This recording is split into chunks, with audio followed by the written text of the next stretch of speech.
Hello guys, kamusta po kayo? Ngayon is nagbabalik po ako for another vlog. Ngayon po ang gagawin natin is magkakaroon po tayo ng house tour sa ginawa pong bahay ni SR Builders sa Bulacan. So yung ipapakita ko po sa inyong bahay is talagang minakasize po yung space ng lupa and hindi rin po ito yung typical designs na nakasanayan po natin yung pagpasok natin living area, ganon. So hopefully magustuhan niyo po yung ginawa nilang bahay kasi po ayun, lagi po natin tatandaan your house, your rules. So ngayon, hindi ko na rin po papahabain ng ating intro. Mag-turn na po tayo. So, let's go. Para po sa lot area po ng bahay, ito po ay 137 square meters at ang total floor area po is 174 square meters. Yung category po ng design po ng bahay is semi-luxury finish. Then ito po guys is meron pong 3 bedroom at 2 pong bathroom at isang powder room. Ito naman po yung side view at back view po ng bahay po ni client.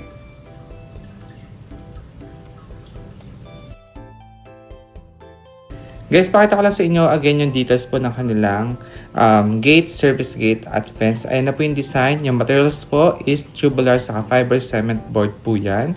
Ayan na rin po yung details. Dito po sa front ng house, ayan, meron na po pinalandscape si client dito. Ganda oh, simple lang pero may dating, no? Tapos ito guys, naka non-skid tiles na yan. Yan. So again, ito yung kabuuan ng kanilang service gate plus gate. Sa front din po ng house, ayan na po yung kulay po ng kanilang roof and yung kanila pong balcony, ayan na po yung details.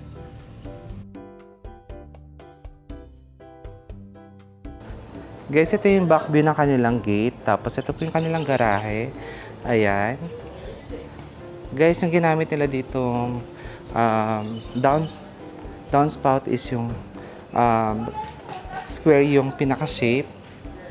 Ayan. Then dito guys sa wall, naka 30 by 60 po ito na tiles. Nakakala nyo talaga guys, oh, natural stone. Ang ganda na ito. Ganda na ito na pili nila. Tapos guys, for turnover na kasi yung house. Kaya yan, may mga pagkain, mesa.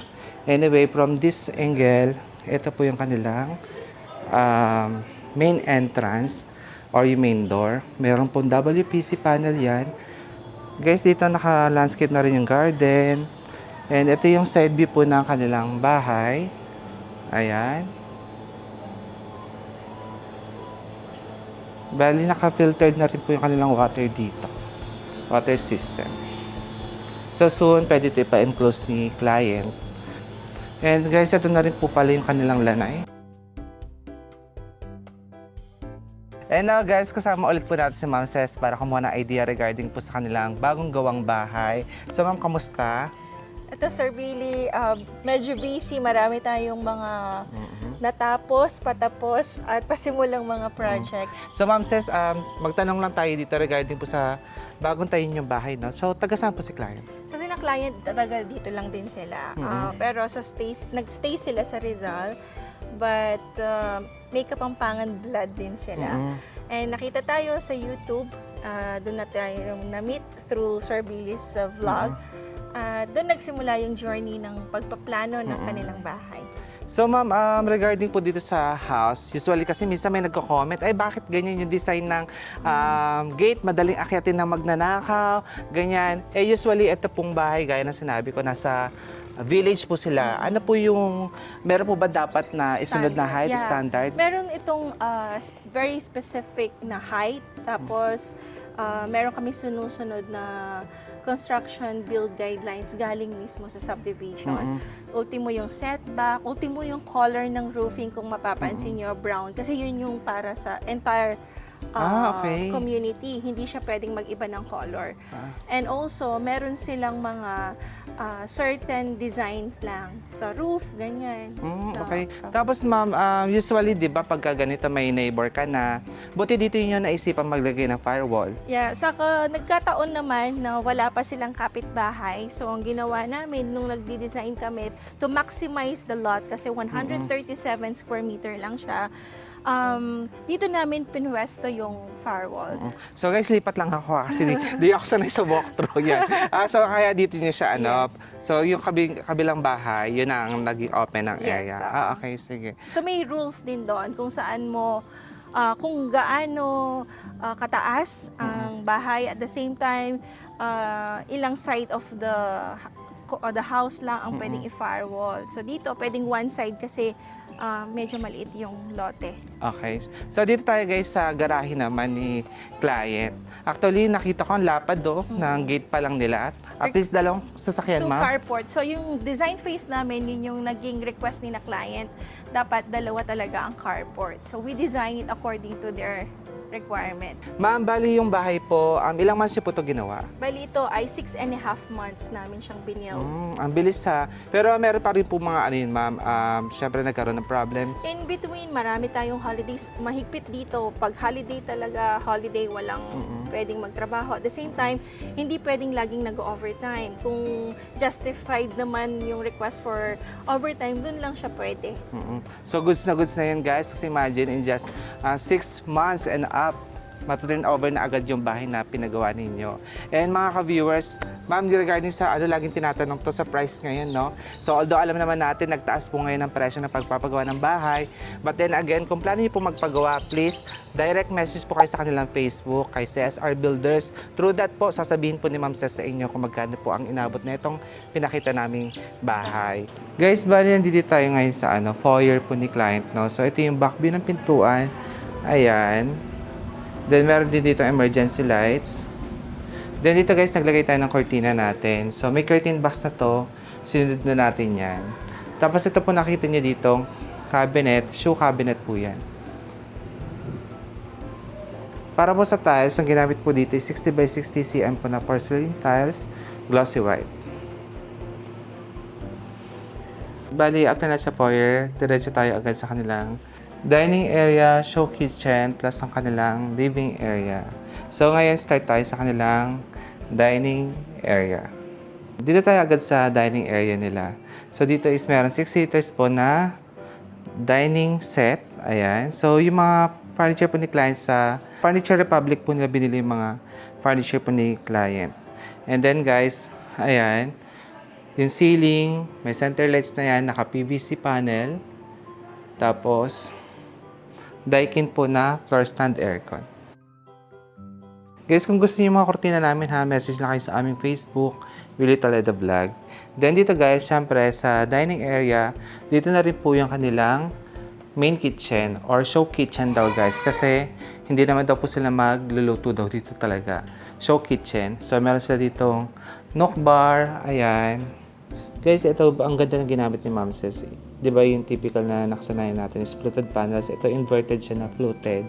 And upon checking, ayun nga, very modern yung datingan nito. Saka parang mas mabilis itong linisin kaysa sa nakasanayan natin fluted kasi malalaki yung groove nito guys.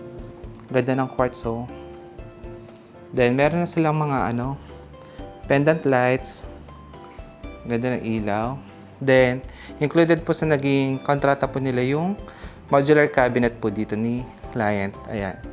Dahil show kitchen nga po ito, gusto rin po ni client naka-cortina din po itong area na ito. Kaya kung papansinin niyo po, walang stove or range hood. Ayan.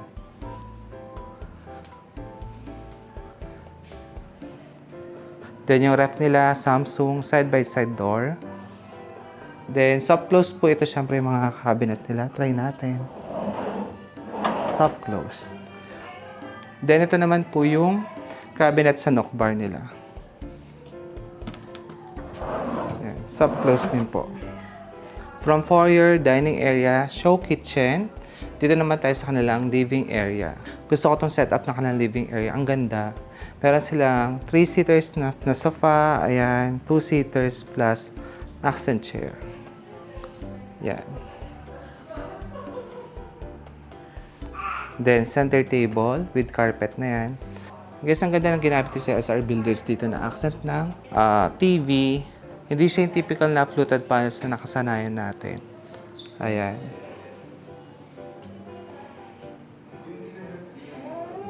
Ganda rin ng ilaw sa kanang ceiling. So, from this view, ito yung living area, dining, kitchen. Ngayon guys is from living area, dito naman tayo sa kanilang main kitchen. Hindi naman siya auxiliary kitchen, guys. Pero kasi yung isa, possible pwede naman gawing main kitchen yun. Tapos ito yung kanilang auxiliary kitchen. So, yan guys, may cabinet na yan, kompleto. May microwave, mga drawer. Then, meron rin dito built-in oven, Gadgerman niya po na range hood, stove. Ayan. Alam nyo guys, na gusto ko dito sa kitchen nila. Very functional na siya kasi lahat nga ng mga appliances nandito na. And marami ka pang mapaglalagyan na gamit. Ayan. Naka-quartz na din to guys. So, yan. And dito pala guys is merong exit door papunta sa pinaka gilid ng bahay or sa labas niya, no?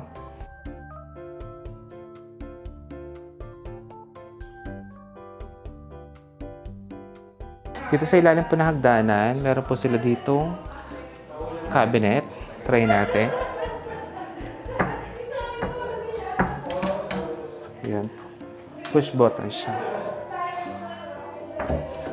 Yan guys. Actually, ang laki pa ng storage ni client dito. Oh. Tingnan nyo guys. Yan. Ang galing ah. Then guys, dito naman tayo sa kanila. Ay, may ilaw din pala to guys. Yan. May ilaw na rin itong sa hagdanan. Para gusto nyo makita yung gamit sa loob. Yan guys. Ito naman yung kanilang common bathroom. Bali again guys, located ito sa ilalim ng hagdanan. Yan.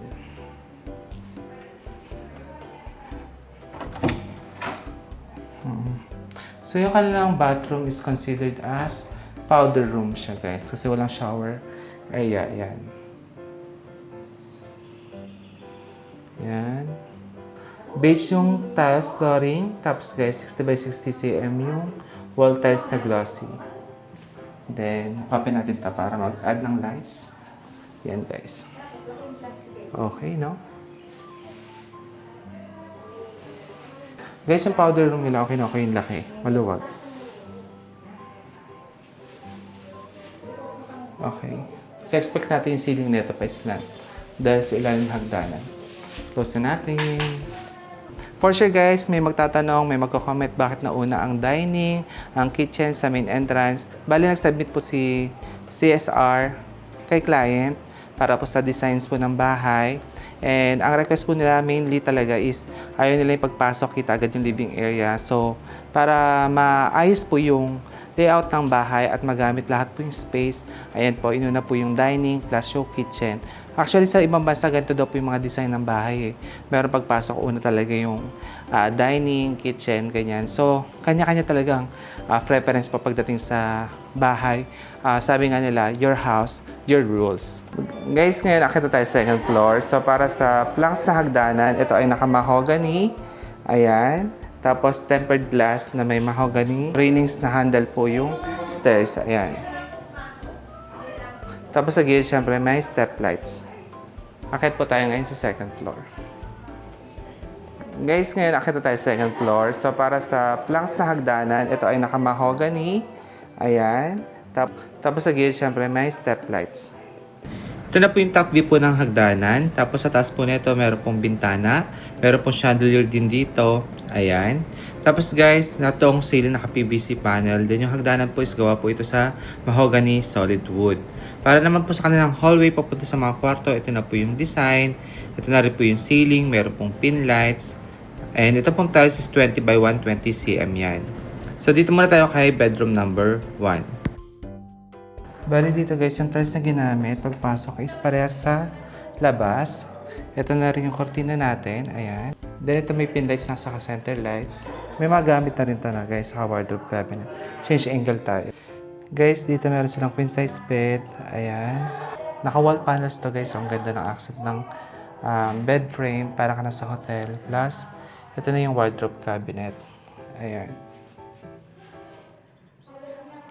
Then yung aircon guys, doon pinesto kasi yun nga, pag gusto nyo ng gantong kortina, mas better na walang aircon sa tapat ng sliding door para ma-achieve yung floor to ceiling na curtains. Next po natin, dito naman tayo kay bedroom number 2.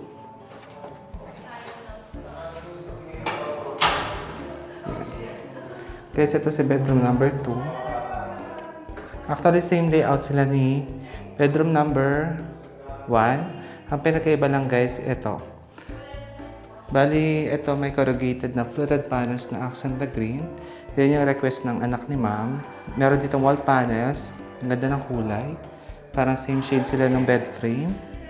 Then guys, yung area na ito is marami talaga mga cabinet. Bali, nagpagawa pa ng ganong cabinet yung anak pa ni ma'am para sa kanyang mga kinokolekta. Ayan. Next natin guys is common bathroom bago tayo pumunta sa master's bedroom. So ito yung si common bathroom. Ito guys, ayan, ang laki niya. Oh. Ang ganda ng tiles na ginamit. Even sa wall. Ang ganda. Open natin to. Dito na yung manhole nila. Tapos yun yung exhaust fan. Shower area guys. Ayan. Ganda. Yung mga sanitary ware nila guys is American standard. Guys, ito naman yung master's bedroom. Ayan, ang ganda rin, no? So, dito naglagay din tayo ng kortina. Bali guys, dito kasi meron glass door, corner window. Ayan, kaya buong ganito yung design ng ating kortina. Plus, dito blinds na lang para sa maliit na bintana. Anyway, para sa master's bedroom, meron na po itong TV cabinet. Ayan. Then, ito yung kanilang bed frame guys. Ang ganda. Maganda talaga yung mga furniture sa Furniture Republic guys. Kaya lang talagang, alam mo yun, may president. Yan.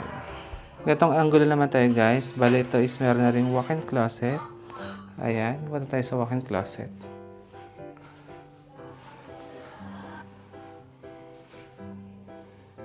Ito guys, meron sila ditong mirror with LED lights. Ayan. Tapos another extra cabinet sa taas. Hi. Then, ito yung master's bathroom, guys.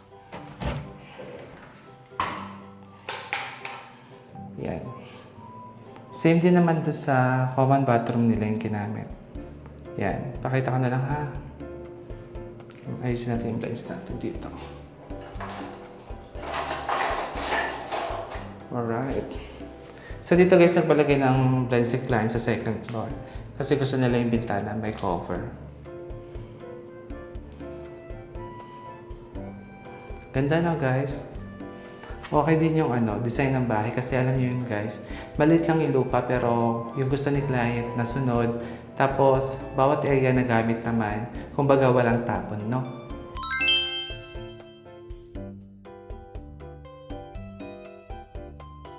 So mga ka-viewers, ngayon kasama natin si Ma'am Christy na client po ni Ma'am Ses.